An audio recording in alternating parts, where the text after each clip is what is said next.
Côte d'Ivoire, les discussions entre Ouattara et Soro ne doivent pas être du genre « demande pardon et tes péchés te seront pardonnés », cadre GPS.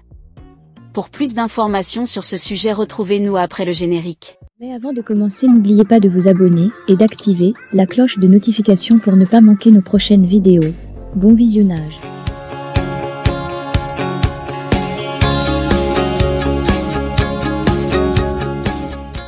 Dans cet entretien qu'elle a accordé à Génération Nouvelle en début mars, Wassa Coulibaly, délégué de Génération et Peuple Solidaire pour le Royaume-Uni et l'Irlande du Nord, assure que le mouvement dirigé par l'ancien président de l'Assemblée nationale, Guillaume Soro, reste dans sa logique qui est notamment de contribuer à la réinstauration en Côte d'Ivoire des principes démocratiques dans le paysage politique. On imagine que vous êtes, comme le sont en ce moment la majorité des soroïstes, soulagés par la libération des proches et collaborateurs de l'ancien président de l'Assemblée nationale. Vous attendiez-vous à cette grâce présidentielle, qui prend même en compte ceux qui avaient échappé à la prison, du fait qu'ils ont filé en exil? Nous remercions le Tout-Puissant qui a permis que notre vice-président, Koné Kamaraté Souleymane et les soldats de la sécurité de notre président sortent de 4 années d'emprisonnement. Nous sommes heureuses en tant que militantes de Génération et Peuple Solidaire. Nous sommes encore plus heureuses pour leurs familles. Est-ce que nous nous attendions à leur libération? Nous sommes croyantes, nous en avons la foi et nous n'avons jamais cessé de prier Allah pour qu'il mette sa main sur nos amis. Nous pensons que c'est cette main du Tout-Puissant qui a agi. En tant que croyantes, nous ne pouvons pas dire que nous ne nous attendions pas aux bienfaits du très miséricordieux. Après ces libérations, que vont être les nouveaux combats immédiats de GPS? Le combat de GPS ne change pas. Nous concentrons nos énergies à semer GPS dans le cœur des Ivoiriens, selon les instructions du président Guillaume Kigbafori Soro. Nous travaillons à faire de Génération et Peuple Solidaire, la première force politique de Côte d'Ivoire. Et bien évidemment, nous œuvrons pour le retour de notre leader sur la terre de ses ancêtres. Des médias ivoiriens ont évoqué il y a quelques jours un début de discussion entre le pouvoir et le président de GPS. Êtes-vous favorable à une détente entre Ouattara et Soro? Ces libérations de prisonniers constituent-elles pour vous un gage de la volonté du président du RHDP de tourner la page des incompréhensions avec la famille soroïste?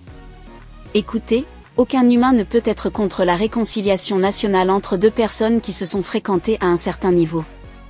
D'ailleurs, le président Guillaume Kigbafori Soro et nous tous, n'avons jamais été fermés à des discussions.